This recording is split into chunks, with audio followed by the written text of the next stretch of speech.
Asuryani, aeldarics dolosus, children of Asurian in the eldari lexicon, also called Craftworld eldari, as they were named before the fall of their lost realm, or the eldar as they were long known to outsiders, or even the eldar of the stars, are an ancient humanoid alien species whose vast empire once extended the width and breadth of the known galaxy. The Asuryani are a kindred of the eldari species who now live on vast city-like starships called Craftworlds. The eldari empire was without equal, and they counted themselves masters of the stars. But over 10 Terran millennia ago, the eldari's overweening pride and their fall into hedonistic practices led to a cataclysm that all but eradicated their kind and led to the birth of the chaos god Slaanesh. Despite their boundless power, the heart of their civilization was torn out by this catastrophe of their own making, forcing many of the surviving eldari, now calling themselves eldar to outsiders and Asuryani among themselves, to flee upon gigantic continent-sized starships once used for commerce and trade that they named Craftworlds.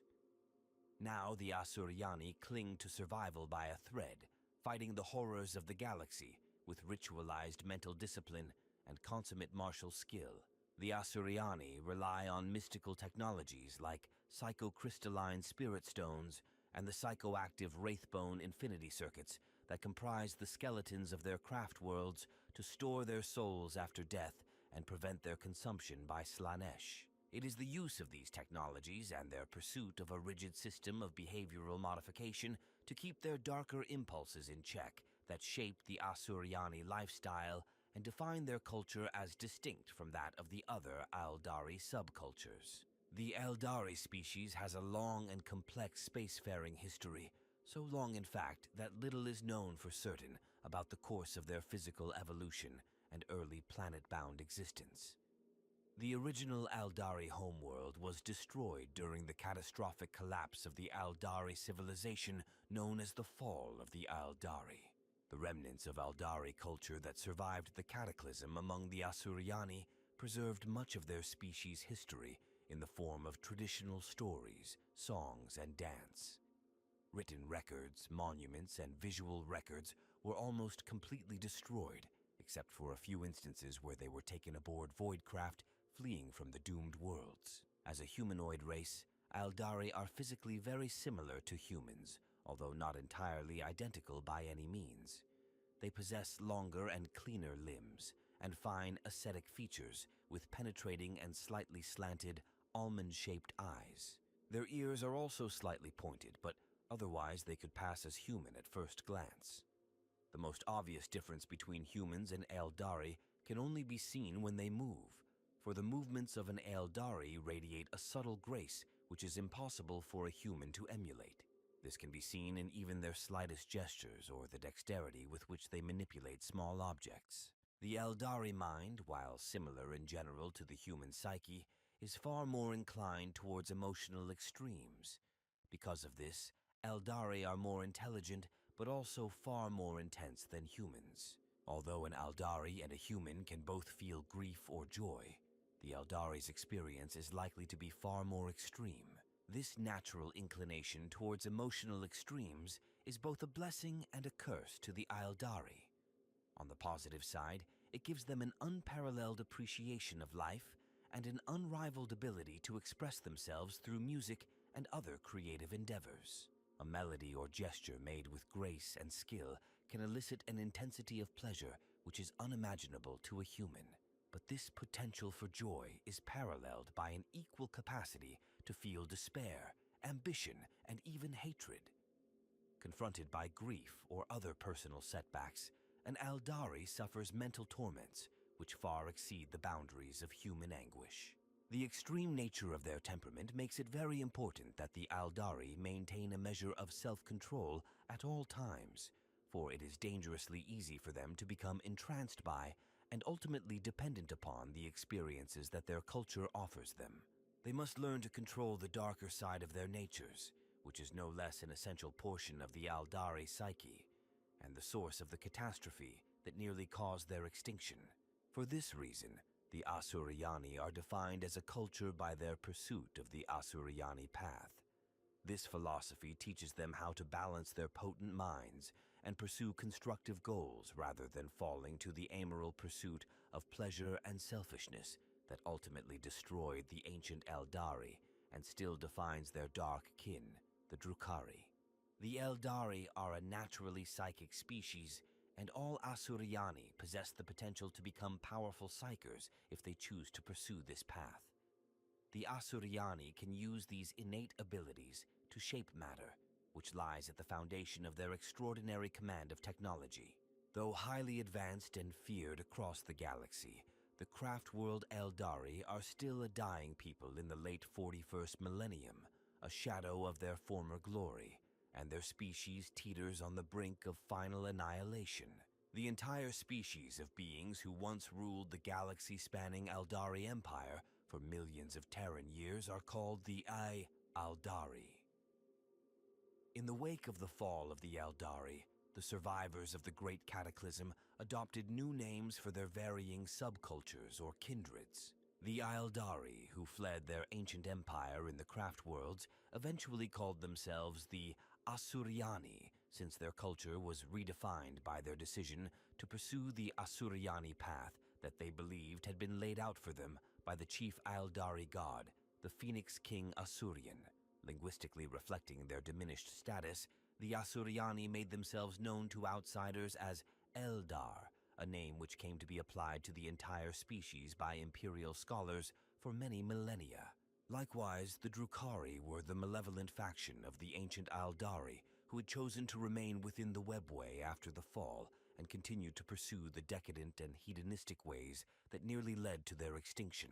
However, they were often referred to by outsiders as Dark Eldar, a term which they rarely used for themselves and which was first coined by Asdrubal Vecht, the supreme overlord of Kamara, from the Aeldari phrase Eladrith Aeneas in the 32nd millennium.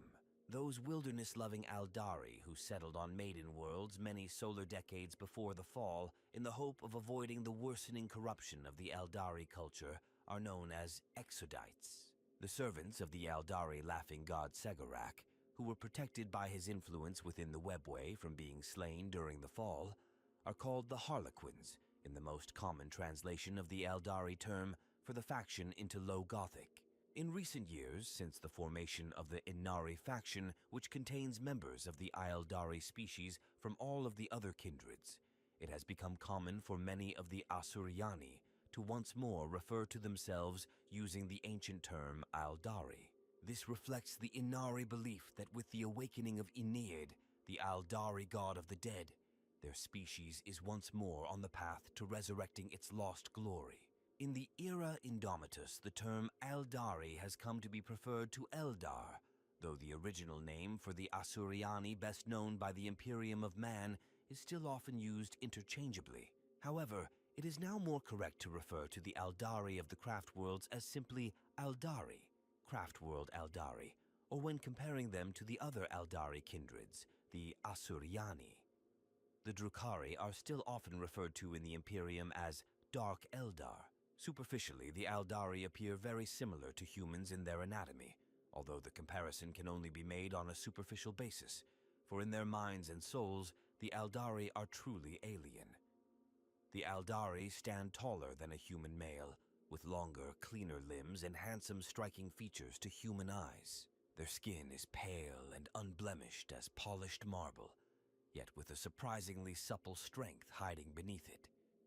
Their keen ears are pointed, and their slanted eyes possess a penetrating quality more akin to that of a hunting cat than a man. The most fundamental difference can be seen when the Aeldari move, for they each radiate an inhuman elegance and poise. This is especially evident in the sinuous grace with which they fight and the dexterity with which they field their weaponry. Every gesture is laden with subtle intent, and their reflexes are dazzlingly fast. A casual, languid gesture can end in a pinpoint thrust should the necessity arise. On closer inspection, every aspect of the Eldari physiology betrays their alien nature. Their hearts beat at twice the speed of a human's, and their minds race through possibilities and process emotions so fast that even the so-called geniuses of human history appear dull by comparison. Even their lives are greater in span. The craft world Eldari enjoy lives of rich sensation and wonder that can stretch over 1,000 Terran years, unsullied by illness, frailty, or disease, unless they die by violence or accident. All Aeldari can manipulate mental energies to a degree. Each is psychic to one extent or another. It is said the ancient Aeldari could read thoughts at a glance, whilst those who trained their minds for war could crush a foe's weapon with a simple narrowing of their eyes. Even the complex technology of their race is based upon psychic engineering, the manipulation of and even creation of matter using mental energies alone. But such raw power has its price. The same neurological mechanisms that grant the Aeldari mind such power also inclines it far more towards extremes than that of a human. To an Aeldari, all of life's experiences are available on a far grander scale. The individual rewards of study, the exhilaration of battle, and every imaginable pleasure or sensation in between. An Aeldari will at some point climb the most noble peaks of accomplishment, just as they will plunge into the darkest abyss of doubt. Their capacity to experience emotion enables them to attain transcendent bliss, or, in contrast, experience soul-racking sorrow. This spiritual intensity is writ large throughout their culture, manifesting in sublime works of art and music, but also giving rise to a darkness that threatens to engulf them all. No creature, not even an Aeldari, can taste such rich fruits in an uncontrolled way without consequence. For an Aeldari to yield absolutely to the intensity of their desires would destroy them. Such was the fate of their ancient empire, whose depravities brought about the fall of the Aeldari race itself. The Aeldari that actively cultivate their psychic potential seem to exhibit a much extended lifespan, even by their standards as well, one proportional to their prowess as a psyker. In this way, the leaders and seers of the Asuryani may live for several thousand standard years. One matter of note is that the Eldari have sometimes referred to humans simply as mammals, typically with a derogatory label in the Eldari lexicon, like the Monkey, implying that for their part, the Eldari evolved from something else, something more advanced than the primates that are the ancestors of mankind. However, given the Eldari's legendary arrogance and fickleness, this may also simply be a way for them to put themselves above the other intelligent races of the galaxy, particularly the humans who are currently the most dominant intelligent species, much to the Eldari's disdain. The Eldari likely see themselves as completely separate from the normal classifications of animal groups. Indeed, they may not even have naturally evolved at all, as they are the genetic creations of the Old Ones, much like the Orcs, created to defend the galaxy and the Old Ones' civilization from the depredations of the Necrons and their Satan masters during the war in heaven. The ancient history of the Eldar, or Aeldari as they were known before their fall, stretches back over the millennia to a time when they dominated the stars completely. Yet for all their splendor and might, the Aeldari brought a terrible curse upon themselves that sundered their empire forever, leaving the ravaged fragments of their race teetering on the brink of annihilation. All of the Eldari alive today are essentially a refugee population, the scattered remains of a formerly vast interstellar empire. Even in such straits, however, they are still a deadly and influential force in the galaxy. Once, over 10,000 Terran years past, the Eldari were perhaps the most powerful starfaring species in existence, dominating a significant portion of the galaxy and secure in their prosperity. Although there were other intelligent races who possessed advanced technology and potent military power in the galaxy, none were in a position to seriously threaten the state of the Eldari Empire. When it came, the disaster for the Eldari people was self-inflicted. Lost in the vastness of space, the craft worlds float in utter isolation like scattered jewels upon a pall of velvet. Distant from the warmth of sun or planet, their domes gaze into the darkness of empty space. Inner lights glisten like phosphorus through semi-transparent surfaces. Within them lived the survivors of a civilization abandoned eons ago amidst terrifying destruction. These are the craft-world Eldari, or Asuryani, who for so long called themselves the Eldar to outsiders, a race that is all but extinct, the last remnants of a people whose mere dreams once overturned worlds and quenched suns. The starfaring history of the Eldari is long indeed, and encompasses glories and sorrows alike. When their empire was at its height, their homeworlds were paradises, their powers godlike, and their armies unsurpassed. As the centuries slid past, their status as lords of the galaxy bred an arrogance that led to a cataclysmic end. A proportion of their species survived that dark time by fleeing from disaster upon the great vessels known as Craftworlds. Others settled verdant planets far from the heart of their empire, and still more hid in private interdimensional realms of their own making. Yet there was no real escape from what was to come. Over 1 million Terran years ago, the Eldari alone ruled the stars of the galaxy as the undisputed masters of their own destiny. Such a position was their right, they thought, and their preeminence was beyond doubt. In many ways, the Eldari had good reason for such hubris, for no other species had posed a serious threat to their wealth and stability for time immemorial. They were convinced that they no longer had anything to fear from the galaxy at large, and they may have been right, but the real danger came from within. The doom of the Eldari, when it came, took a form far more subtle and dangerous than that of alien invasion. At that point in Eldari history, nothing was beyond their reach, and nothing was forbidden. The ancient race continued their glorious existence, unaware or unwilling to acknowledge the dark fate that awaited them. They plied the stars at will, experiencing the wonders of the galaxy and immersing themselves completely in the endless sensations that it offered them. Such was the technological mastery of the Eldari that worlds were created specifically for their pleasure, and stars lived or died at their whim. On hundreds of idyllic planets seated across the stars, the Eldari pursued their inclinations as they willed, indulging every dream and investigating every curiosity. They mastered the labyrinth dimension of the webway, expanded their realms into the furthest corners of reality, and learned much about the universe that has since been forgotten. Even death was no barrier, for when their souls eventually left their mortal bodies, they dissolved peacefully back into the Imperium to be reborn again in new Eldari bodies, for the warp did not thirst for Eldari souls then as it does today. There were, of course, many wars. Even when the galaxy was young, there were upstart species seeking to gouge out petty empires of their own, and the Eldari waged wars against the sprawling Necron dynasties that ravaged dozens of star systems and cost trillions of lives. Most of these conflicts, though, were so short-lived that the ease of their victory left the Eldari ever more sure of their ascendancy and superiority.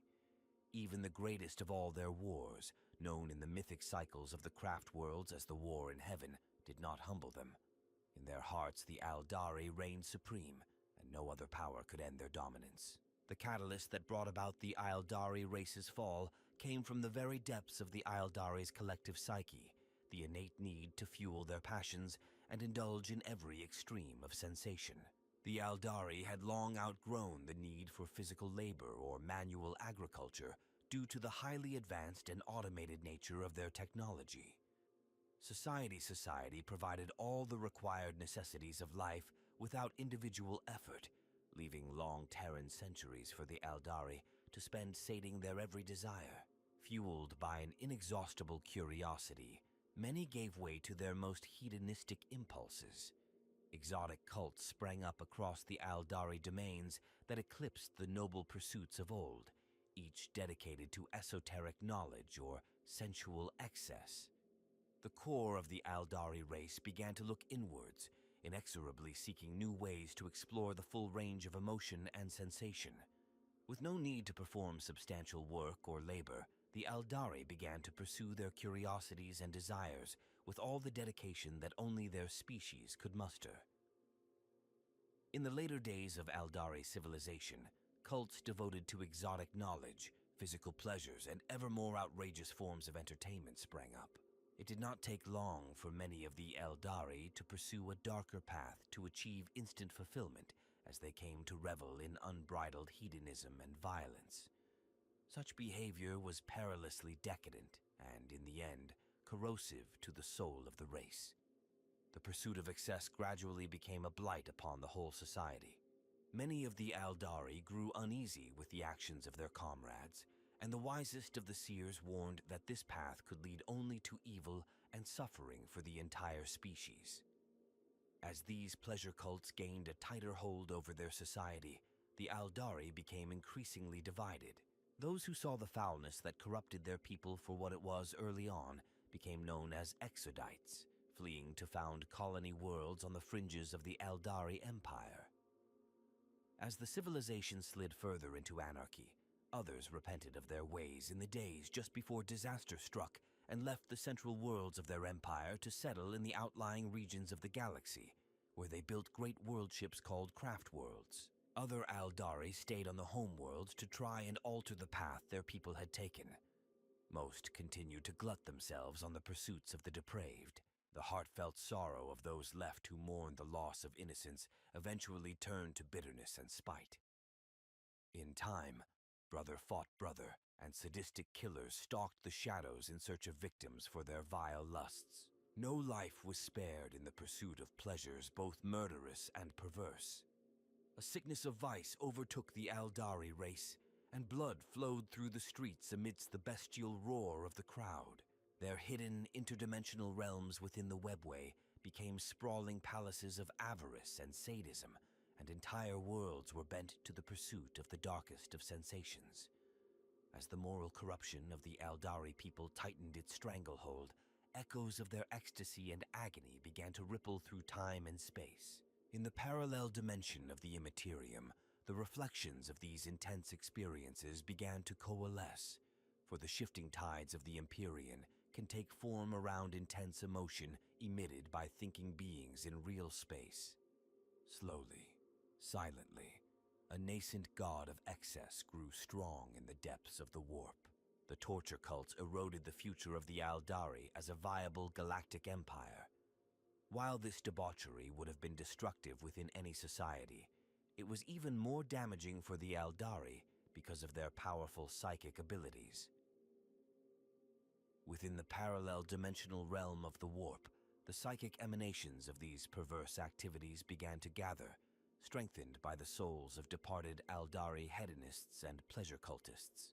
As the eldari's vices grew, this dark mass of negative psychic energy did as well, producing the terrible warp storms that defined humanity's age of strife and made all interstellar travel and communication impossible for the human colonies of this period. What an unimaginably foul and sickening thing it was that the eldari unknowingly raised in the warp. It was a dire shadow of themselves, of what they had become, of nobility and pride brought low by perversity and shamelessness. Worlds burned as the eldari slew and laughed and feasted upon the corpses of the dead. Slowly, the great enemy stirred towards wakefulness. Too late, the eldari realized that they had created a god in their own image, a god grown immense and potent by suckling upon the dark fodder of the eldari spirit. Eventually, this growing mass of negative psychic energy came into a life of its own and came to consciousness over 10,000 standard years ago at the end of the Age of Strife as the newborn chaos god Slaanesh, the devourer of souls and the doom of the aeldari. When Slaanesh finally burst into divine consciousness, there was not one eldari alive who did not feel its claws in his soul. With a howl of raw power, Slaanesh roared into supernatural life. A psychic implosion tore at the universe. The psychic scream of Slaanesh's birth ripped the souls from the bodies of all the eldari within 1,000 light years of it, sparing only those sheltered in the wraithbone hulls of the Craftworlds, the exodite inhabitants of the farthest flung maiden worlds, and those members of the pleasure cults who had taken up residence in the protected subrealms of the webway, like Komora. Countless billions of eldari screamed aloud and fell dead. In a heartbeat, The shining Aeldari civilization that had lasted for eons had its heart ripped out, leaving a pulsing afterbirth of pure chaos in its place. The spirits of the Aeldari were drawn from within them and consumed as their blasphemous creation took its first infernal breath. Intoxicated with this draught, Slaanesh, named by the Aeldari as She Who Thirsts, laughed and looked upon a universe ripe for the taking. The epicenter of the psychic apocalypse lay within the gilded heart of the Aeldari realms. All Aeldari within thousands of light years were reduced to lifeless husks, their souls forever claimed by the newborn Dark God. Even those who had foreseen the catastrophe and fled upon the Craftworlds were overwhelmed, with only those furthest from the devastation surviving. The remote Exodite worlds remained largely untouched, but within the space of a single moment, the Aeldari had become a doomed people. Their nemesis was born and would hunt them for the rest of eternity. Though the psychic shockwave focused upon the Aeldari, billions of humans, orcs, and creatures from other races were obliterated as well. Warp space convulsed as a cosmic hurricane raged across the galaxy. The fabric of reality was torn apart, and the warp spilled from the newborn dimensional rift into the material universe, turning hope into despair and paradise into hell. Psykers of all species howled with pain as their people died in storms of blood and madness. The roiling wound in real space spread outward until it completely encompassed the Aeldari realms of old.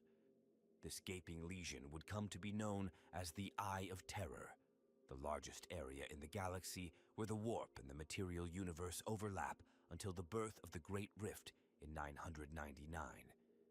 M41. Within its reaches, demons bathe in the raw energy of the warp, whilst demon princes and the worshippers of chaos rule over Aeldari planets turned into nightmare worlds of fire and darkness. For 10,000 long Terran years before the fall, the warp had been riven with storm and tempest, making it almost impossible for the vessels of the lesser races to travel between the stars. With the birth of Slaanesh, the warp was becalmed, its rage temporarily spent. A new equilibrium was reached as Slaanesh joined the ranks of the Chaos Gods. With the warp storms around ancient Terra dispersed, the Emperor of Mankind was able to launch his great crusade. A new power took its place in the galaxy, as isolated human worlds from across the stars were united under the same banner. In this way, the fall of the Aeldari heralded the rise of the Imperium, and mankind inherited the stars. In the aftermath of what became known as the fall of the Aeldari have faced a long and painful decline. On far-flung planets teeming with natural life, the Exodites have carved themselves a survivalist niche. Savage, primal places where everyday life was hard, these realms helped the Exodites to remain focused on the ascetic lifestyle they had chosen. At first, many of their number fought and died against dangerous aliens, such as the green-skinned orcs and even the soldiers of the nascent Imperium. But many others survived, reaching equilibrium and living in harmony with their adopted worlds. In the darkness of space, the remnants of the Aeldari Empire cling on to what was left of their once mighty culture, preserving the art and architecture of their people within the Craftworlds and passing their ancient history from generation to generation via song, dance, and the recital of myths and parables. Aboard their continent-sized vessels, these fragments of the Aeldari race sail the sea of stars, always seeking to stay one step ahead of She Who Thirsts and to somehow survive in a galaxy more hostile than ever. Cloistered deep within the hidden city realms of the Webway, those survivors who concealed themselves in their palaces of depravity still revel in the debauched lifestyle that led to the fall. In that twilight realm between the material universe and the warp, the Drukhari mock and jeer those ravaged by the downfall of their race. Even though they would never admit it, they know in their hearts that, try as they might to allay their fate, Slaanesh will claim them in the end. The slow decline into powerlessness is what the Drukhari, the so-called Dark Eldar, fear most of all, for in birthing Slaanesh from the endless tides of the warp, the Aeldari have created their greatest enemy. Slaanesh, in its dire awakening, has developed a taste for the souls of the Aeldari, where before, when an Aeldari died, their soul would pass peacefully into the warp in order to be reborn and reincarnated in a new body a short time later. Now they face eternal torment, for Slaanesh has a perverse and twisted appetite that can never be sated. Unless extraordinary measures have been taken to prevent it, whenever an Aeldari dies, Slaanesh will be waiting on the other side to consume them. She who thirsts will not rest until it has claimed every Aeldari soul in the galaxy. The Aeldari are doomed, and they know it well. As if the unnatural hunger of a voracious and sinister god was not a dire enough threat, the Aeldari must also contend with a galaxy no longer theirs. In the bloody wake of the fall, the race of humanity has grown to preeminence. The Imperium of man has ascended, conquering much of the galaxy in the name of the corpse god it calls the Emperor. The Eldari, whose maturation patterns span nearly a Terran century, cannot compete in numbers with a species whose generations multiply with the frantic pace of vermin. Raw manpower is the Imperium's greatest strength, but also its weakness. The teeming armies of mankind, carving up the galaxy with the enthusiasm of a demented butcher, have swept aside many dangers whilst stamping their mark upon the stars. In the process, they have awoken many more. Now more than ever, the gods of chaos find the galaxy ripe for conquest, for weak-willed humans make easy playthings, and they are truly without number. The Aeldari see in humanity their own failings and fear the bitter destiny that they will reap, for the race of man unknowingly feeds the dark gods with their constant wars and the rich fodder of extreme and dark emotion that results. The orc race has spread across the galaxy from end to end, fighting with insane vigor purely for the sake of violence itself. The greenskin race has become so prolific that many Asuryani seers believe it has reached critical mass, their numbers too large for even the most protracted cull to have any real effect. Should the orc hordes unite their efforts, all the artifice and cunning of the Aeldari would not be enough to stop them from drowning the galaxy in blood. As the 41st millennium draws to a close, new foes and old emerge in force, foremost amongst them the invasion fleets of the Tyranids. As hostile and inimical to life as a plague made flesh, the hive mind has crossed the interstellar void purely to feed. Each craft world and exodite planet represents a bounty of biomass the hive fleets covet greatly.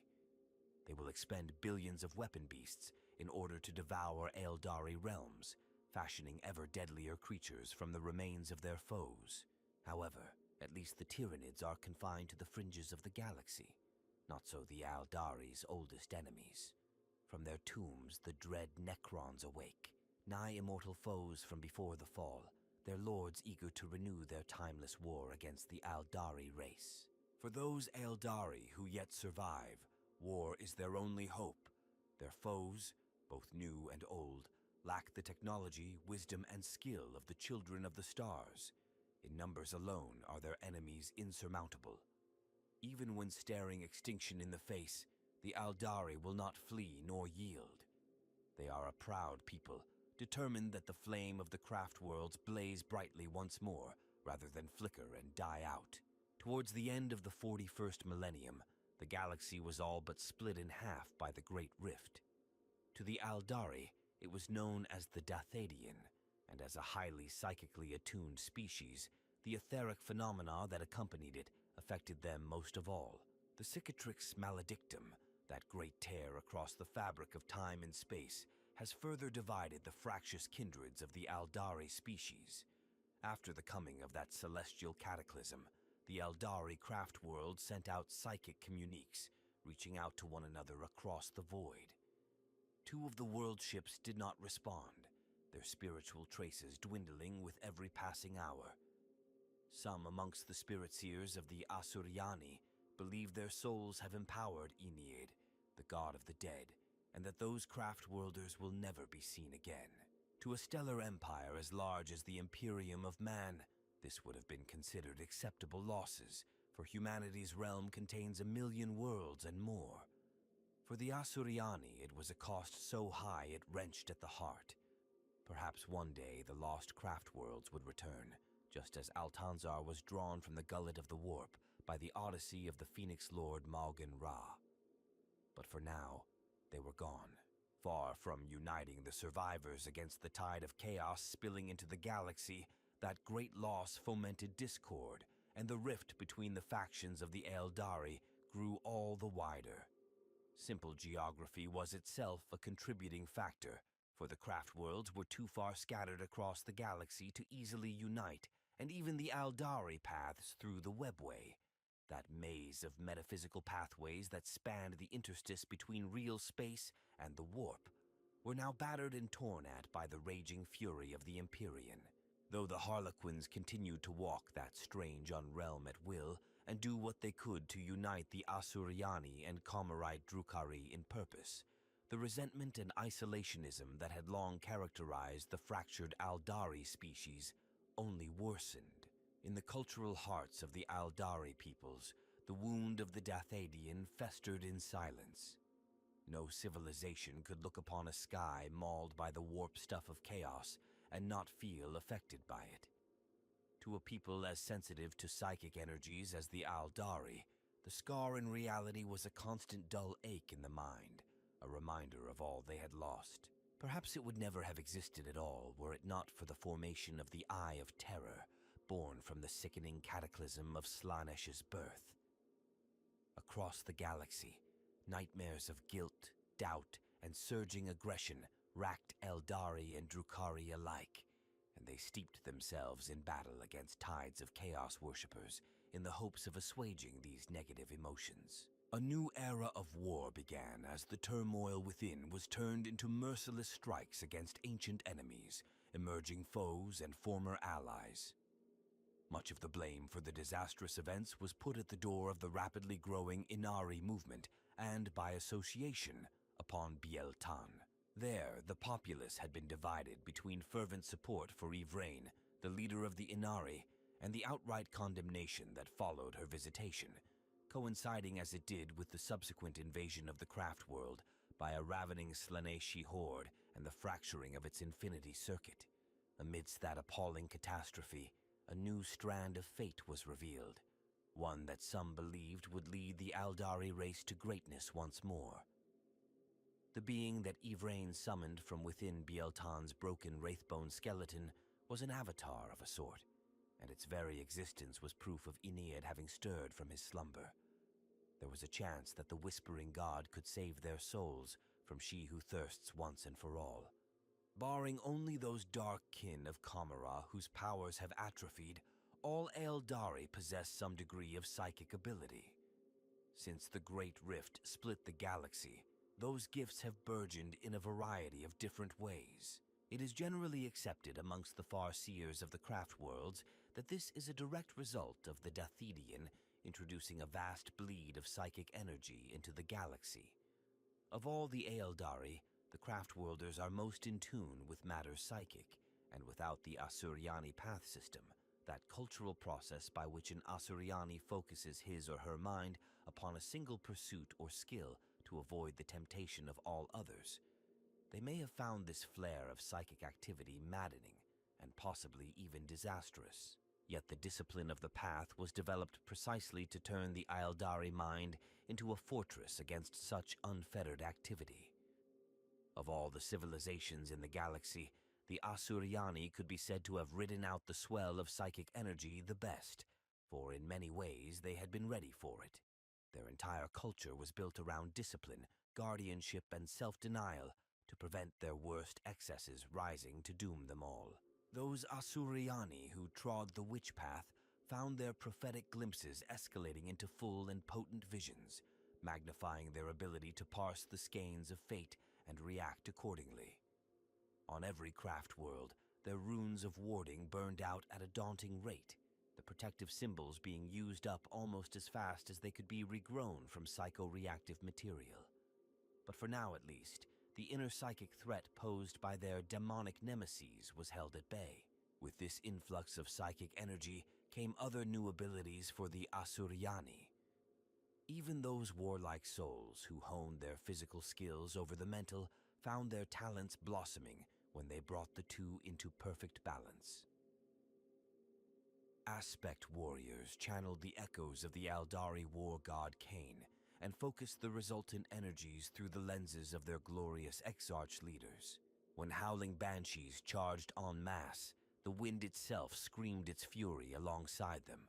When striking scorpions gathered in the shadowed recesses of the battlefield, they became all but invisible to the naked eye until they leapt from cover and fell upon the foe. Always the Asuryani had possessed such powers and employed them in battle, yet now they manifested in a heightened and doubly lethal form. Everywhere potential turned to talent, talent to mastery, mastery to supernatural prowess. The stage was set for the sacred phoenix of the Aeldari people to rise once more. Some amongst the imperiled Aeldari species believe they can be saved from the brink of oblivion by the awakening of Ennead, the Aeldari god of the dead. By harnessing the strange spirit magic of this rising deity and drawing upon the energies of the Aeldari dead, they wage their crusade with exceptional vigor and aggression. It has been said for millennia that the Eldari pantheon of gods is long shattered, destroyed by their mortal followers' hubris and the galactic terror that is Slaanesh. The ascension of She Who Thirsts was a cataclysm of galaxy-splitting magnitude. In a single instant, the psychic shockwave of the Dark God's birth destroyed the most part of the Eldari Empire and triggered a permanent warp storm of unprecedented size. The Eye of Terror. But the true doom of the Eldari came in a more insidious form.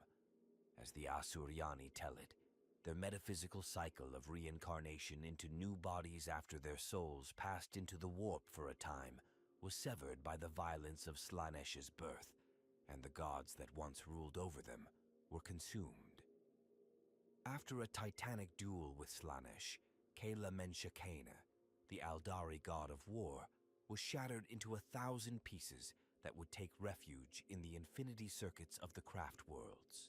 The other members of their pantheon, barring the laughing god Segorach, were devoured by the newly emergent Slaanesh.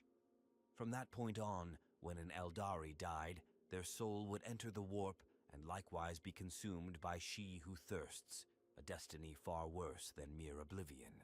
The various factions of the Eldari have sought ways to escape this fate, or at least allay it for a time.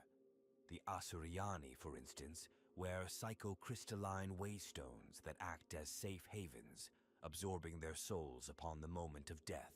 Later, these spirit stones are interred within a Craftworld's infinity circuit, allowing the soul to transfer to a construct of relative safety, and from then on spend existence in a safe but lifeless gray limbo. The Drukhari instead ensure others suffer in their stead, drawing on the psychic energy emitted by their pain to perpetually lengthen their lives.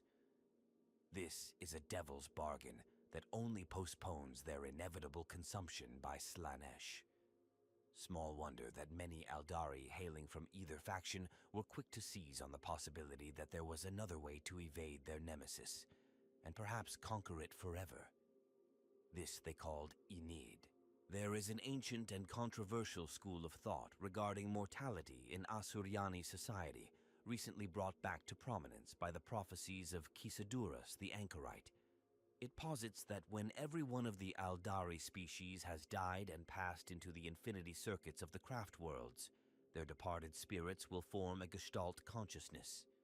In doing so, they will awaken and empower a new Eldari god, a deity of the dead, with the power to defeat Slaanesh and end She Who Thirsts' baleful curse. Some amongst the Asuryani claim that though the time of ending is nigh, not all Aeldari must die to escape Slaanesh's clutches, that there is a hidden path to be found amongst the darkness.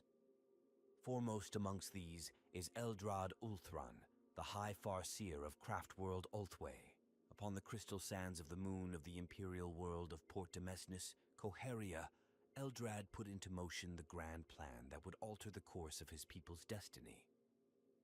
Under the cover of their roving visitations, the Harlequin Mask of the Midnight Sorrow, acting on the instructions of Eldrad, abducted the crystallized bodies of long-departed Farseers from each Asuryani Craftworlds dome of crystal seers. These they took to Koharia, for Eldrad had identified the moon as a site of extreme psychic potential. By harnessing Koharia's pure crystal sands and using each grain as a miniature spirit stone, Eldrad intended to perform a grand ritual wherein he would summon every departed spirit from every craft world at the same time. The stolen Farseer's crystalline remains would provide potent hyperspatial links. Though the transfer would rob all power and light from the donor craft worlds for a time, Eldrad judged the sacrifice worthwhile. With such a vast concentration of departed souls in one place at one time, the High Farseer intended to awaken Yniad prematurely and set him against the aeldari's eternal nemesis. Perhaps, if Eldrad's machinations had been completed, he would have succeeded in his immensely ambitious plan. But the elite Imperial Xenos hunters of the Death Watch had followed the actions of the Ulthwayans for many Terran years. Led by the prescient brother Captain Artemis, they launched a sudden strike against Eldrad and his allies just as he was conducting his grand ritual. Forced to protect himself from a searing plasma blast, the High Farseer lost focus. In the swirling tides of the warp, the composite sentience of slumbering Yniad stirred, but did not awaken. From that partial apotheosis, a fragment of the greater consciousness was born, an animus that soon possessed a warrior dancer known as Yvraine, who was fighting in the arenas of Comera. She became the high priestess of a new aeldari religion, and has since led her followers across the stars, uniting Asuryani and Drukhari behind her as she goes. After becoming invested with Yniad's power during what became known as the Night of Revelations, Yvraine became able to draw the departing aeldari souls of those around her into herself, where they live on, not as half-real revenants or echoes of a former glory, but as willing allies. To outsiders, it seems as if Yvraine is talking to herself, listening to voices only she can hear, or changing personality in a heartbeat. Those who do not know of her creed think her insane, but the Inari know the truth. Yvraine's body harbors not just her own soul, but many others. The Inari, or Reborn, who follow Yvraine's lead, the devoted warrior known as the Visarch, and the dread avatar known as the Incarn foremost amongst them, share her uncanny ability. They wear the spirit stones of the dead upon their person, drawing upon the energy and wisdom of the departed in times of need. With the doom of the aeldari close at hand, their need for that deathly strength is greater than ever before. No other intelligent race of the Milky Way galaxy has ever replicated the aeldari's unique approach to technology, nor have the aeldari applied knowledge from the primitive races that have inherited the galaxy in the wake of the fall of their empire. The brutality and ignorance of mankind appalls the Asuryani, whilst in return the aloof arrogance and fickle nature of the aeldari race fosters little trust in others. Asuryani technology adheres closely to natural biological shapes and structures. This is quite understandable, as there is no real difference between technology and nature in the aeldari mind. They are a single process by which the aeldari imbue living things with function and functional things with life.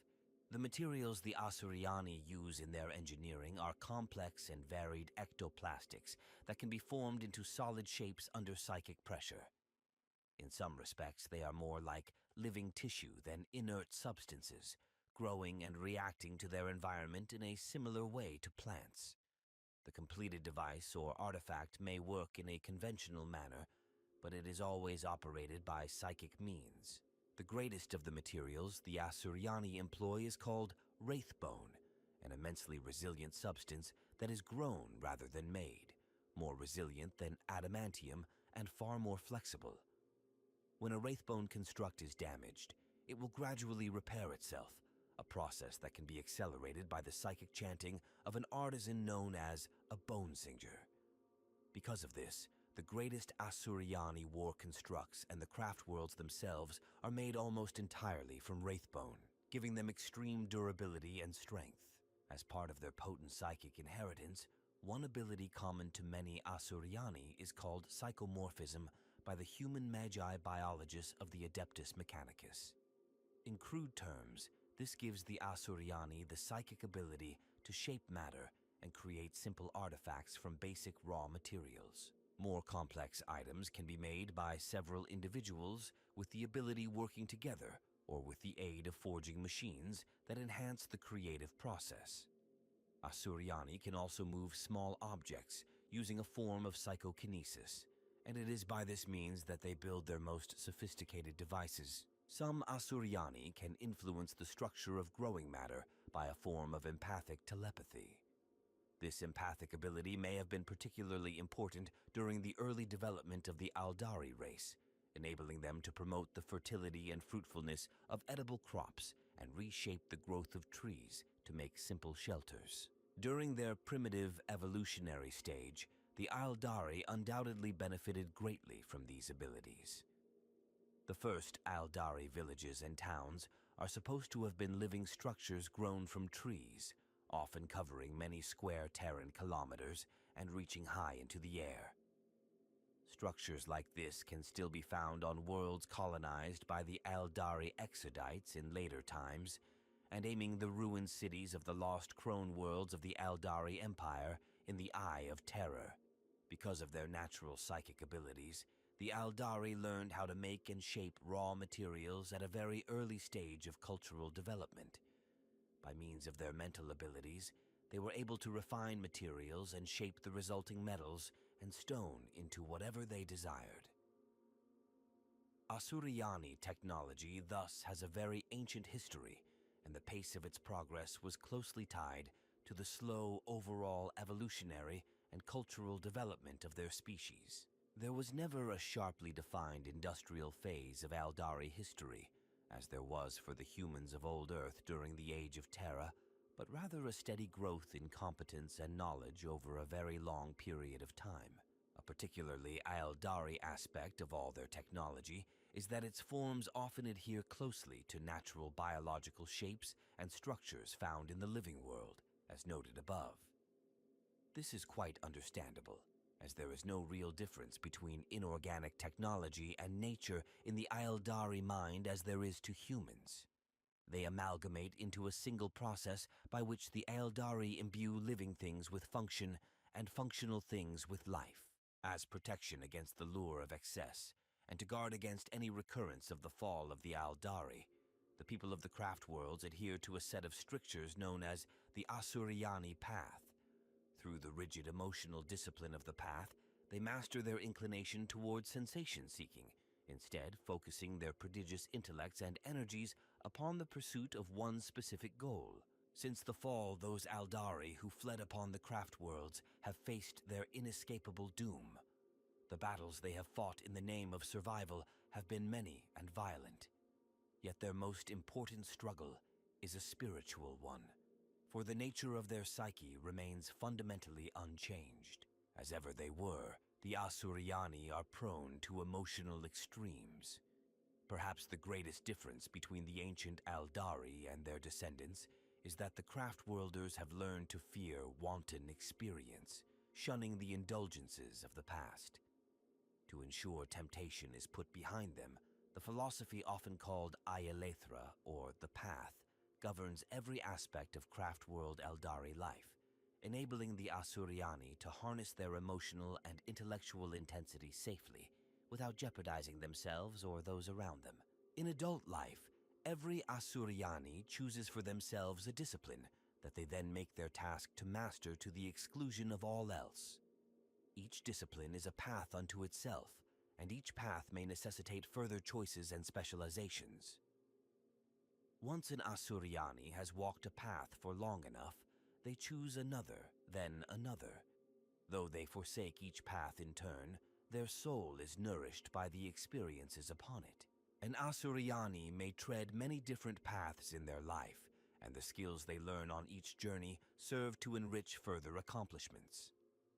To the Asuryani, all avenues of experience are strewn with dangers, for their minds are capable of depth and understanding that goes beyond the concept of mere human obsession.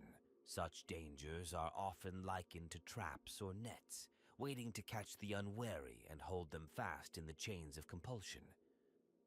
When an Asuryani's mind becomes so completely focused upon one thing that they can no longer make the change to another discipline, they are said to be lost upon the path.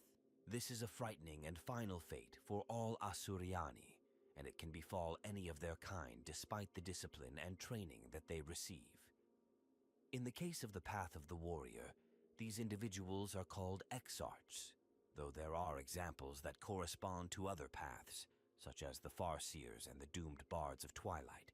There are innumerable paths open for an Asuryani to explore, some as common as the path of the artisan, others as rare and dangerous as the path of the seer.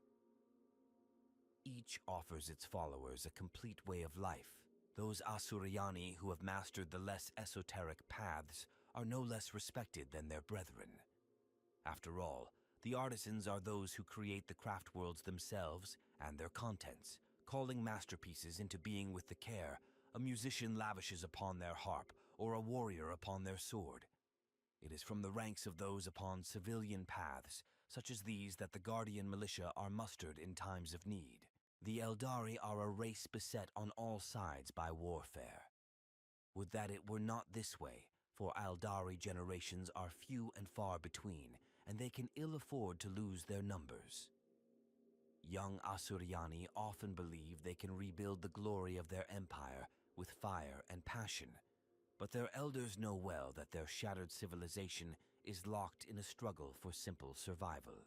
Because of this unavoidable truth, more and more Asuryani walk the path of the warrior with every passing year. The path of the warrior teaches the arts of death and destruction. Such is the dark nature of the eldari psyche that the warrior path draws most of them onto it at some point in their long lives. In eons past, the ancient Phoenix Lords taught the arts of war to both males and females, and as a result, Asuryani warriors are as likely to come from either gender. As with many of the more complex paths, the path of the warrior is divided into many separate branches. Each of these is known as a warrior aspect, representing a different facet of the war god Cain, and bringing with it unique fighting techniques, weapons, and abilities. The aspects differ greatly in their methods of warfare, and offer specialist skills for specific battlefield roles. Each aspect upon a craft world keeps at least one shrine in which to practice the mastery of their warrior path. When the Asuryani go to war, the warrior aspects fight in a predetermined role associated with their shrine. They have their own warrior garb, a form of ritual battle suit, and distinctive weaponry, ranging from the fusion guns of the fire dragons to the sleek nightshade jet fighters of the Crimson Hunters. Their minds and bodies are honed with endless exercise, both physical and spiritual, until they become suffused with the aspect of Kayla Mensha Kane that their shrine represents. The aspect warriors do not all live in the shrines, and when they put aside their ritual masks and uniforms, they can walk at peace through their craft world. Only the keepers of each shrine, the exarchs, live within them, unable and unwilling to escape. Some aspects, such as the slicing orbs of Xandros, are unique to a specific craft world. Others are common to most, with the most famous and well-established being the Dire Avengers, the Howling Banshees, the Striking Scorpions, the Fire Dragons, the Swooping Hawks, and the Dark Reapers. In battle, each unit plays its own part with the skill of a virtuoso, their singular abilities combining in a symphony of destruction that is far greater than the sum of its parts. From the most numerous horde to the mightiest enemy war machine, there is a cadre of the craft world's warriors with skills and weapons suited to its annihilation. Combined with the prescience of the Farseers and the strategic genius of the Autarchs who command the war host, even a small strike force can devastate its opponents with little fear of reprisal. The Asuryani ideal is to eradicate those who oppose them without a single loss from their own ranks, for the usurpers are many and the Asuryani few. They cannot afford to throw away their lives in the manner of the cruder races they face. Every Asuryani lost in battle will have been sacrificed because there was no other choice and at great cost to the enemy. for in comparison the lives of other species are worthless. Sometimes the rigid constraints of the path are intolerable even for an eldar to bear. Such individuals leave their craft worlds and voluntarily become Asuryani outcasts. Many eldar spend Terran years or decades in exile before they return to the path. During this time, they must bear the terrible burden of their heightened consciousness without the protection of rigid self-discipline. Their psychically sensitive minds are a beacon to predatory demons, and in particular to the great enemy Slaanesh, so only eldar of especially strong character can survive for long. After years of adventure, wandering and sailing the seas of space, most eldar eventually return to the sanctuary of the path. There are many kinds of outcast, each with a varying degree of dissociation from their kin. They leave their craft worlds to carve out lives elsewhere, often wandering the galaxy and visiting the worlds of men or the exodites of the Maiden Worlds. These inscrutable nomads are welcome aboard craft worlds only briefly, for their minds are dangerously unguarded and can attract predators from the psychic realms of the warp. Outcasts are also disruptive in another sense, for simply by their presence, they can distract the young and inexperienced from the path, as romantic tales of travel and freedom follow in their wake. Some eldar yearn for the undiscovered vistas of open space. They join fleets of exploration and disappear into the untrammeled warp space tunnels of the webway. Most do not return, though a few come home laden with alien treasures. They bring tales of new worlds, fabulous discoveries, and battles on the edges of the galaxy. The wildest of all the spacefaring eldar become corsairs and raiders. They often continue to trade with and visit their craft world whilst plundering the ships of humans, orcs, and even other eldar. These mavericks may even sometimes hire out their services to alien races, while many a voyage of exploration has turned into a military venture. As home and the Eldar path become increasingly remote, the naturally wild and amoral character of the Eldar resurfaces. Eldar pirates are quick-tempered and unpredictable, equally inclined to magnanimity and wanton slaughter. Fleets such as the Eldritch Raiders, the Steel-Eye Reavers, and the Sunblitz Brotherhood are greatly feared as a result. To the ignorant, there is little to distinguish between the ships of the craft worlds, the corsair fleets of outcasts, and those of dark Eldar pirates. All are seen as a constant, elusive menace that brings sudden death to the unwary. On occasion, corsair fleets will join with the ships of a craft world in response to a common threat, while at other times a craft world may aid its corsair cousins on a mission of war, all of which adds to the illusion that the Eldar as a whole are little more than a race of piratical raiders hell-bent on indiscriminate slaughter.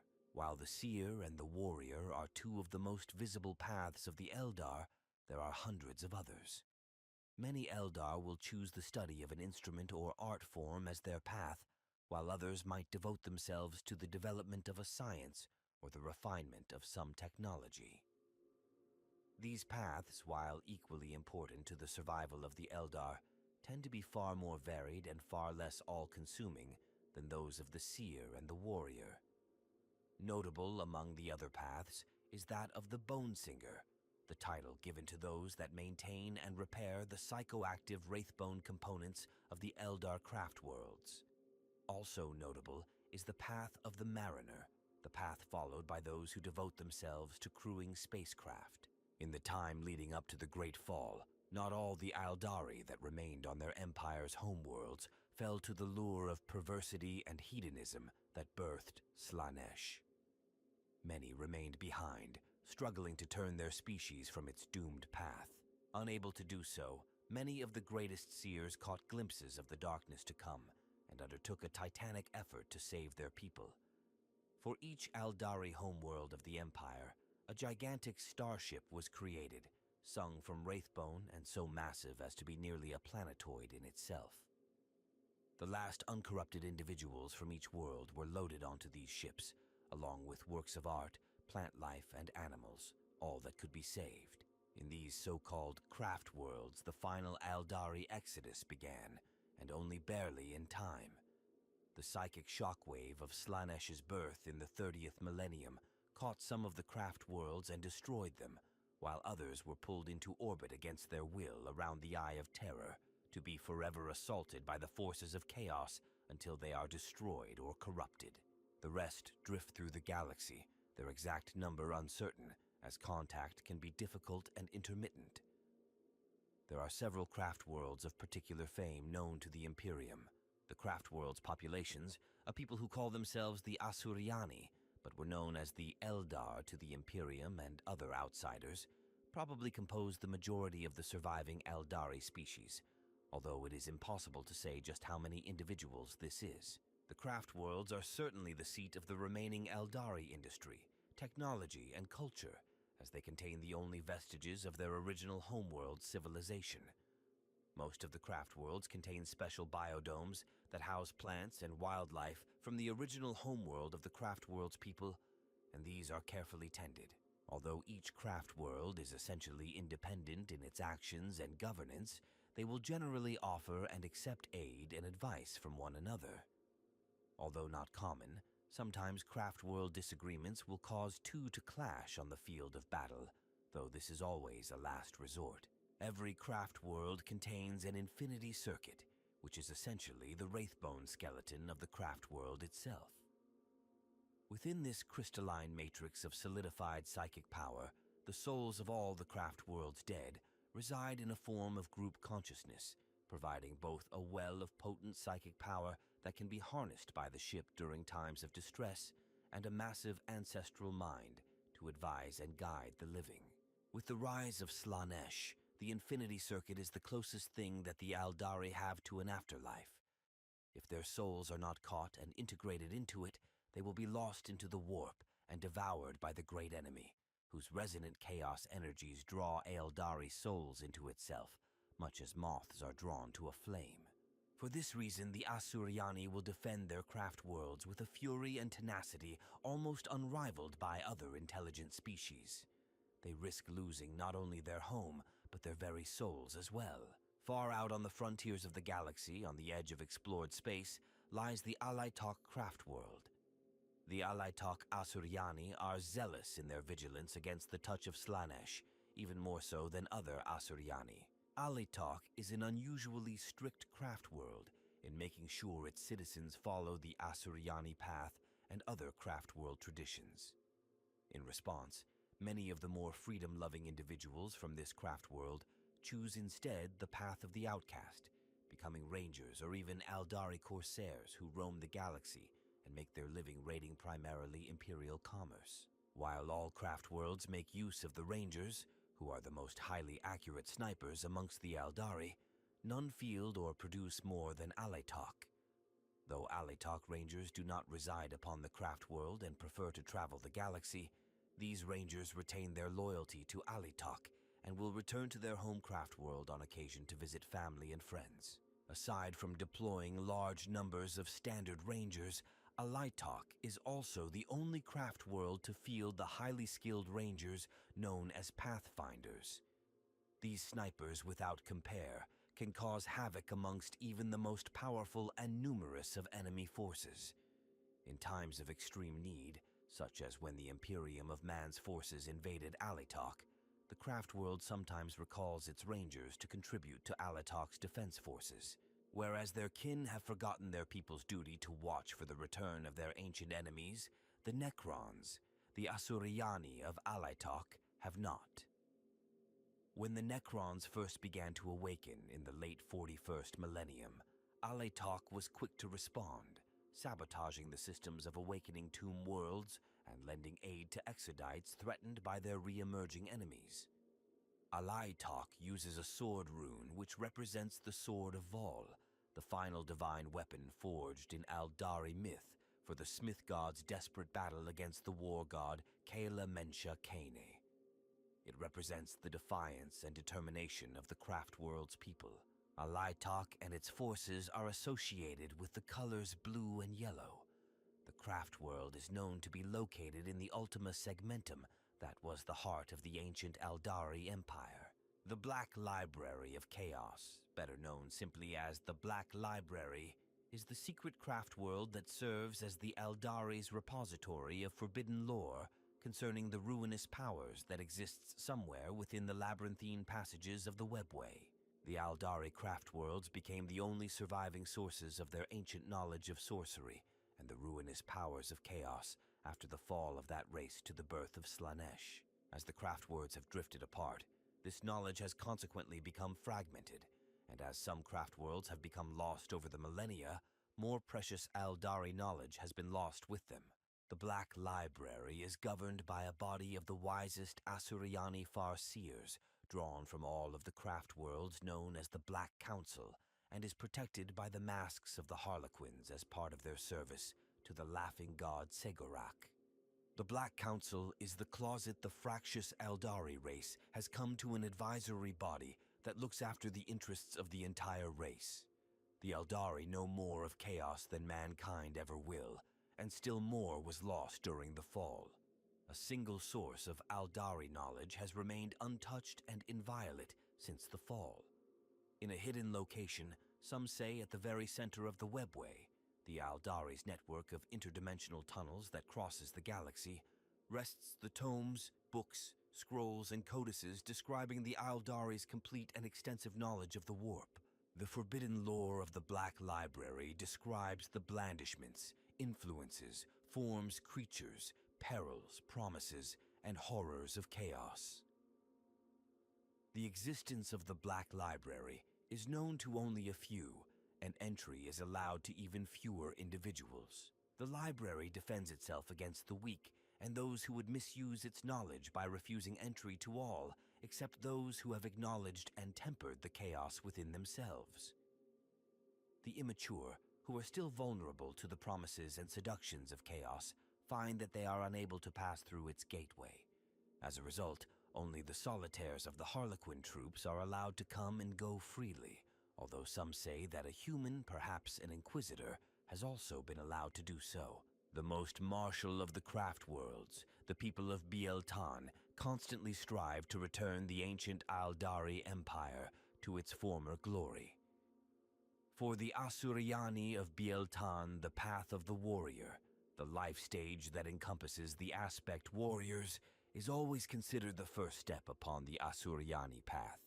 Upon reaching physical maturity, a Bieltan Asuryani becomes an aspect warrior, and only once they have fulfilled this role can they continue along the Asuryani path.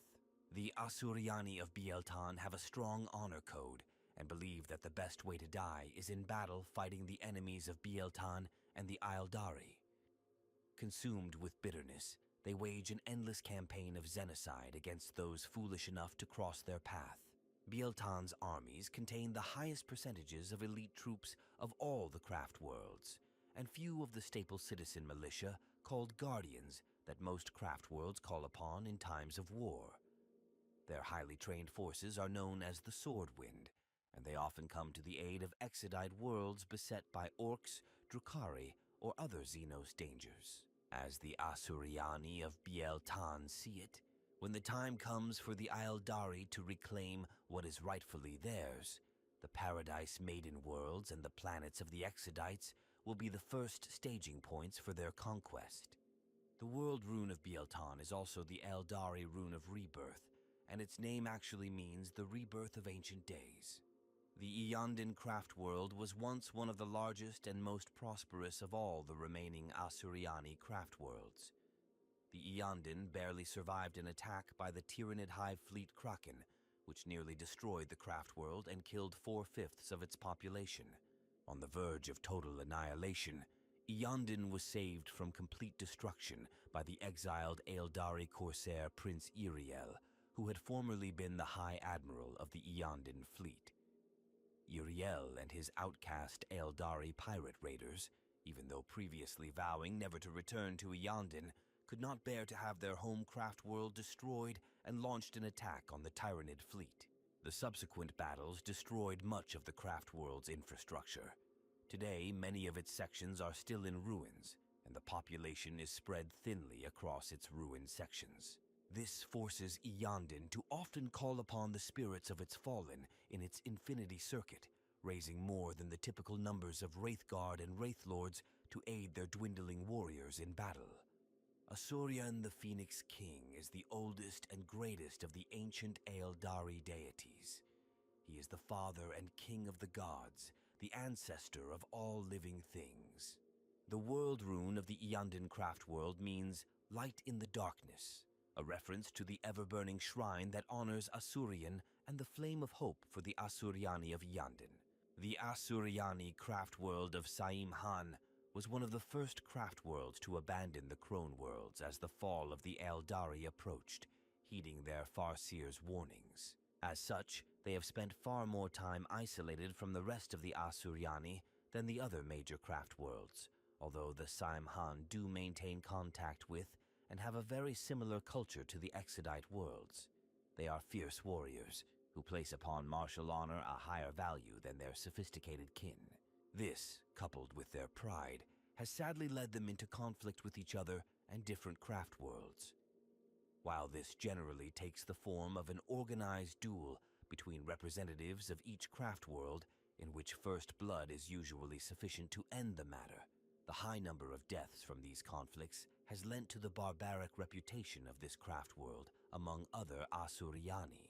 In Aeldari myth, the serpent is the only creature believed to exist in both the material and the psychic universes at the same time. Hence, the serpent is said to know all secrets past and present. Saim Han means quest for enlightenment, for the Eldari word for snake and secret knowledge is identical. Saim. The Asuryani of Saim Han bear the Eldari world rune that represents the serpent as their heraldry, sporting it on the cowlings of their jet bikes, grav tanks, and aircraft. One of the largest craft worlds, Ulthwé, was caught in the pull of the Eye of Terror after it erupted into being, and now orbits it. As such, it faces a constant danger of attack by chaos marauders and demons, and has served as a bastion against the forces of the Dark Gods for thousands of Terran years. The constant war and risk of attack has hardened the craft world's citizens, and it maintains a standing militia force known as the Black Guardians, who are highly skilled and better trained than the guardians of most other craft worlds. Its proximity to the Eye has also given Ulthwé an unusually large number of potent psychers, even for the Eldari. One of the more famous and integral aspects of the Ulthwé craft world is that of its Seer Council, formerly led by the now exiled Eldrad Ulthran, who was banished due to his support for the Inari. The council both overtly and secretly interferes with other races, particularly humanity, in an attempt to steer fate in the Eldari's favor. This practice has no doubt allowed the Ulthwé to survive so long in such a perilous position. This craft world's world rune, the Eye of Isha, symbolizes the sorrow of Isha, the goddess of the harvest and fertility from whom the Eldari believe they descend.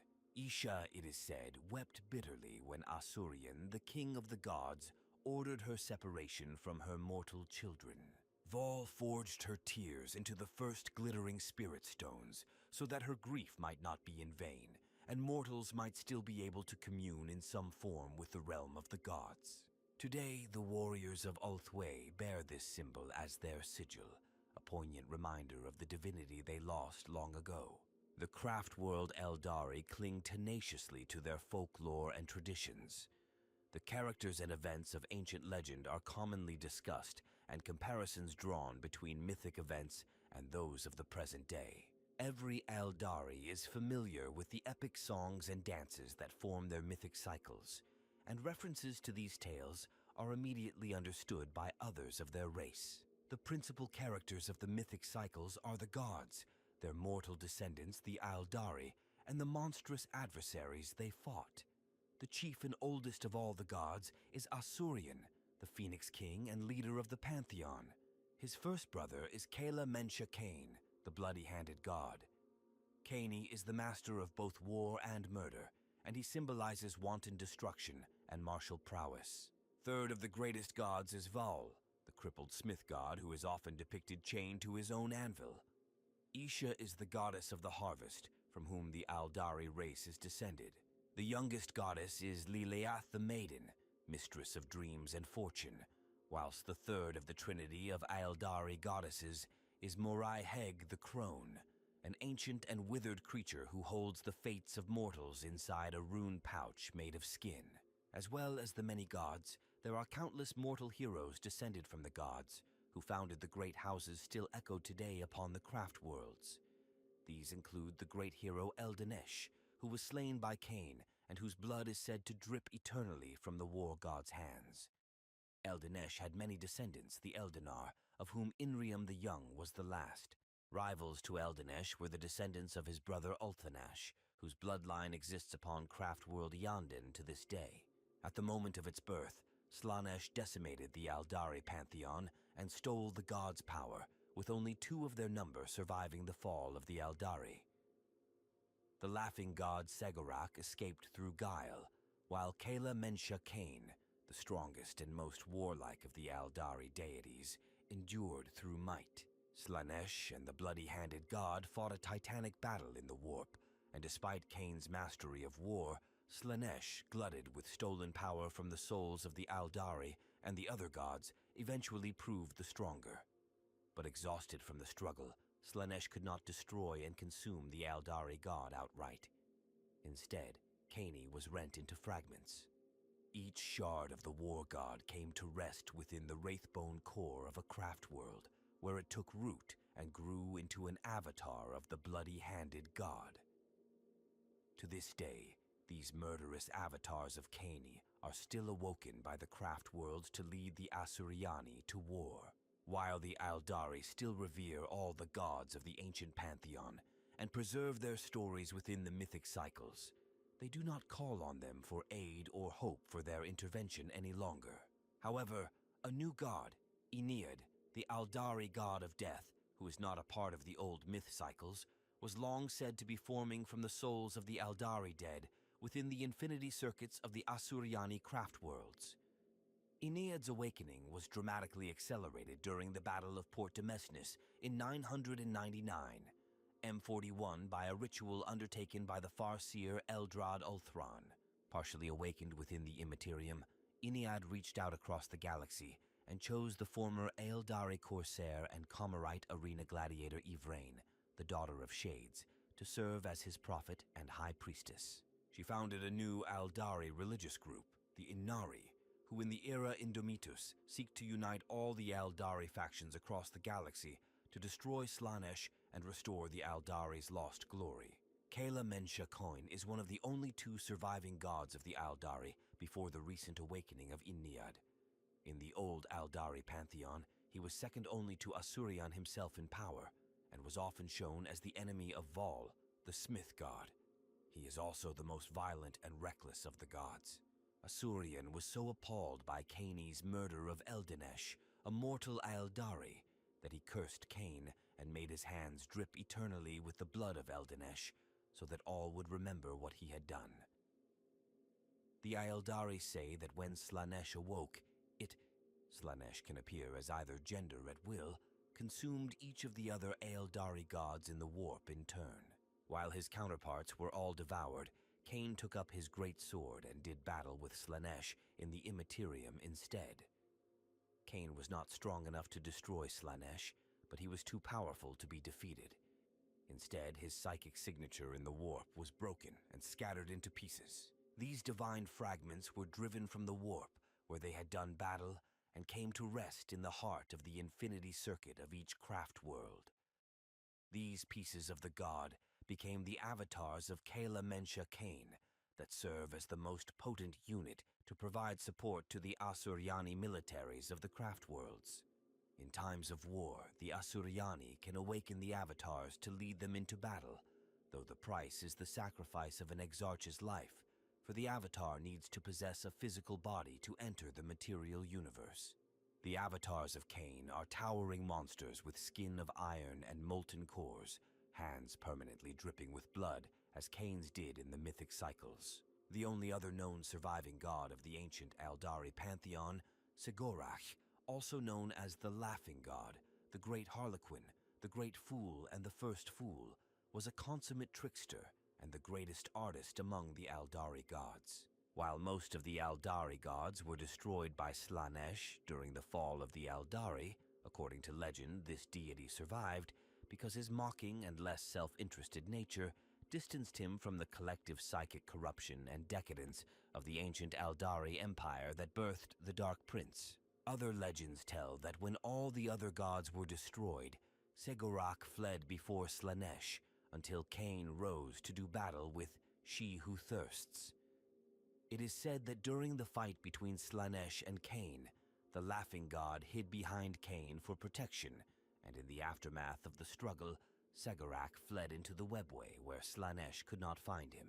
He still resides there, and is the only being in the universe who knows exactly where every door in the webway leads.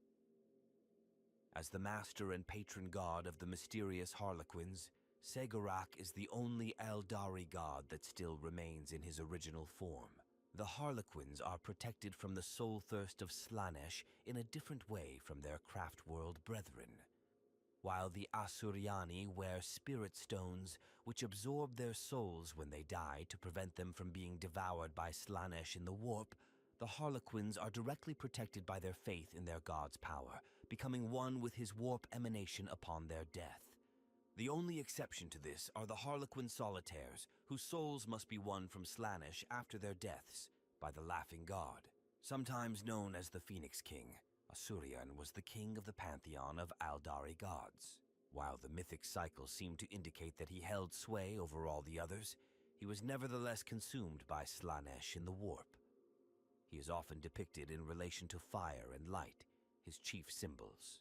The Asuryani believe that it is Asuryan who taught them how to use the Asuryani Path to prevent their darker natures from overwhelming them, and is the reason they name themselves the Asuryani, the children of Asuryan, the great mother of the Eldari race. Isha is a fertility goddess in many respects. She was imprisoned by Cain for a period of time until Vaul paid her ransom. She is often depicted crying, and her symbol is a tiered eye, symbolic of her sorrow in being separated from her mortal children. Her tears are said to have solidified to form the spirit stones which keep the Asuryani safe from Slaanesh after their death. It is rumored among the Asuryani that Isha has not been consumed by Slaanesh like most of the other Aeldari gods, for the chaos god Nurgle, the Plague Lord, coveted the Aeldari fertility goddess and rescued her from consumption by Slaanesh, only to imprison her in his decaying mansion that lies within his foul realm in the warp. These stories claim that Nurgle cares for Isha by keeping her within a cage and feeding her the various diseases he concocts, only for her to whisper the cures for each one to mortals in real space when his back is turned. The artificer and smith of the Aeldari gods, Vaul is one of the central deities of the Aeldari pantheon and an eternal enemy to Cain. In order to purchase the freedom of his fellow gods Kurnaus and Isha, after they had been imprisoned by the war god for violating Asuryan's law against the gods remaining separate from their mortal children, Cain demanded 100 blades from the smith god as payment for their freedom. Vaul was unable to finish the last divinely crafted blade in time, and so hid a mortal forged blade amid the others of divine craftsmanship. This fooled Cain long enough to get Isha and Kurnus to freedom, but when the blood-handed god realized he had been tricked, he cried out for vengeance. Vaul finished the final divine blade, Honoris the Dawnlight, and took it to do battle with Cain. Though it was the greatest of all swords, Cain was the better warrior and crippled Vaul. The smith god is often shown chained to his anvil, the punishment that Cain set upon him for his deception. The crone goddess Morai Heg is also the consort of Cain, and the third in a trinity of female Aeldari goddesses, including Leleath and Isha, who together represent Maiden, Mother, and Crone. Morai Heg appears as an ancient and withered creature who holds the fate of mortals inside a rune pouch made of Aeldari skin. In Aeldari myth, she sought to partake of the eternal wisdom contained in her divine blood. She manipulated her husband, the war god Kayla Mensha Kain, to cut off her hand so that she might drink deep of her own vitae. With this deed, Heg gained the knowledge that she sought, and in return, Cain gained the aspect of the Banshee. Her severed fingers each became one of the eldari artifacts known as the Crone's Words, now sought by the Inari to fully awaken Inead, the god of the dead. The original homeworlds of the eldari that were lost to the Eye of Terror after the fall of the eldari became known as Crone Worlds, a reference to the Crone goddess. The inhabitants of Craftworld Ibrisel are noted for being devoted followers of Heg. Inead, the Whispering God, is a dream, the embodiment of a possibility that has yet to be fully realized. Some Asuryani seers long believed that when the last Asuryani dies during the Rana Dandra, the final battle with Chaos, Inead will be born from the warp with the strength of all the Asuryani souls stored in the infinity circuits of the craft worlds and the world spirits of the Exodites. Inead will then have the power to destroy Slaanesh forever in a final battle, thus correcting the mistakes which led to the fall of the eldari and allowing the race to be reincarnated into a universe free of the taint of chaos. Or at least that is what the Asuryani believed would happen for almost 10,000 standard years. Then, in 999, M41, during the Battle of Port Demesnes on the moon of Coheria, the High Farseer Eldrad Ulthron partially completed a ritual intended to awaken Inead, using the power of the souls found in the infinity circuits of every craft world in the galaxy. While the intervention of the Imperial Death Watch interrupted the ritual before it could be completed, the god of the dead was partially awakened and sought out a champion and prophet to complete his rise in the form of Yvraine, the daughter of Shades. Yvraine founded a new Eldari faction dedicated to the Whispering God's resurrection, known as the Inari. The Inari, with members drawn from the craft world Aeldari, the Harlequins, the Asuryani outcasts, and the Drukhari of Komara, seek the restoration of the ancient Aeldari race by collecting the artifacts known as the Crone's Words from across the galaxy. Their combined ritualistic use at a single focused point in real space will allow Inead to fully manifest his power in the warp, where he will combat Slaanesh, hopefully destroying the Prince of Chaos and freeing the Eldari from the soul-devouring curse of she who thirsts forever. Only then will the Eldar people, restored to the unity of the ancient Eldari, seek to rebuild a new and better interstellar empire. As with most of the primary factions in the 41st millennium, the Eldar have no particular love for any of the other major intelligent races in the universe.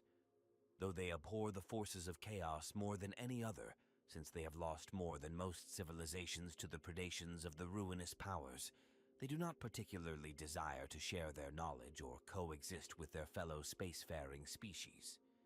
They have been known to trade and have relations with the other Elder races. Relations between mankind and the Eldar were not always sour, but perhaps the current state of warfare between the Eldar and the species they derogatorily refer to as the Monkey, literally mammals in the Eldar lexicon, though with a derogatory meaning closer to monkeys in Low Gothic, could be blamed on the events preceding the Horus Heresy. Most notably, the meeting between Fulgrim, primarch of the Emperor's Children Legion of Space Marines, and the Eldar Farseer Eldrad Ulthron upon the Eldar maiden world of Tarsus during the Great Crusade. Both leaders had come in peace to discuss the imperial compliance of the planet and Fulgrim's willingness to ignore imperial doctrine on the matter and leave the Eldar's maiden worlds unconquered by the Imperium. But the main issue that Eldrad was attempting to pursue was that the Imperial War Master Horus had turned to chaos and sought to betray the Emperor of mankind.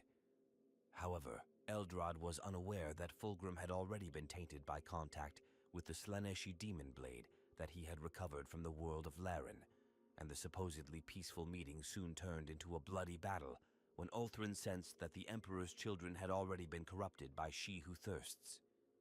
Being that Fulgrim was unaware of the existence of a chaotic taint on himself and his astartes, or even what chaos was at the time of their meeting with the aliens, the Ulthwi Eldar's actions were seen as a betrayal and great insult to the offer of friendship and peace that Fulgrim had offered them with the Imperium of Man. Hence, Mankind and the Eldar have been at nearly open war since the days of the Horus Heresy. Though they have had no love for the Imperium of man, which they view as a brutish, repressive, and extraordinarily arrogant government, though in truth no more arrogant than the Eldar themselves were before the fall. The Eldar typically leave human settlements alone and have fought side by side with the Imperial Space Marines and troops of the Imperial Guard on multiple occasions, though they have been known to attack unprovoked for reasons of their own and have used other races as shields against certain threats, such as the Orcs. In campaigns like the Gothic War and the 13th Black Crusade, both races have been seen working together against their common foe of chaos. In truth, though neither species will ever truly understand the other, and there are a great many differences between them, they both need the other to survive the terrible threats that face both races, and they are both far more alike in their mutual arrogance and disdain for other species than either would be comfortable admitting. As the most primitive, intelligent starfaring race in the galaxy, the Eldar look down upon the Orcs and all of their actions. Essentially, a green wrecking ball hurling through space, the Orcs destroy and loot every world in their path. This has put them at odds with the Eldar many times. However, due to their limited intelligence, the Orcs have often made excellent pawns in Eldar schemes designed to save Eldar lives from another, even more potent threat from the Imperium or the Tyranids. As the first race most predominantly affected by chaos, the Eldar have devoted all of their resources to battling the forces of chaos whenever possible. This has made them temporary allies of the Imperium, on occasion, though such partnerships rarely last beyond the span of a few battles. The Tyranids are a seemingly unstoppable force in the universe, the origins of which are still unknown. The Eldar have dedicated much of their time and sacrificed many in the fight to stem the spread of the Tyranid hive fleets. Though only 3 major Tyranid incursions have actually occurred, the universe is forever under threat from further hive fleet invasions. Billions on all sides were sacrificed in the fight to stem the Tyranid flow, but the Eldar are not above sacrificing entire human worlds in favor of diverting the swarm away from their own craft worlds.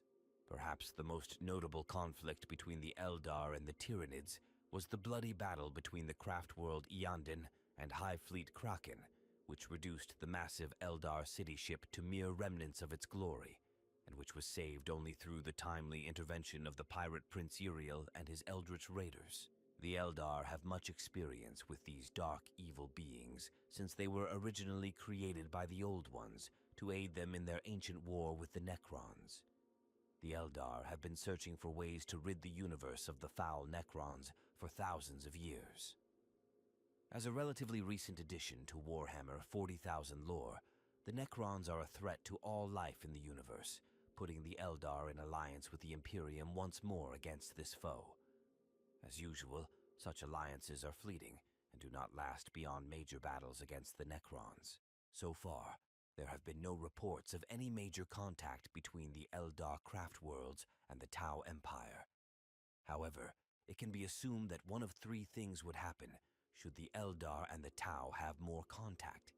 The Tau see the Eldar as a threat to their empire and the greater good. The Eldar Craftworlds come to view Tau expansionism as a threat to their way of life, or the Tau offer the Eldar a place in their empire, which the Craftworlds would view with outright scorn. As the Eldar ultimately want to re-establish their own interstellar empire, they have no desire to bow to the effectively newborn interstellar civilization of the Tau. As such, the Tau's hopes for the Eldar would be ill-founded.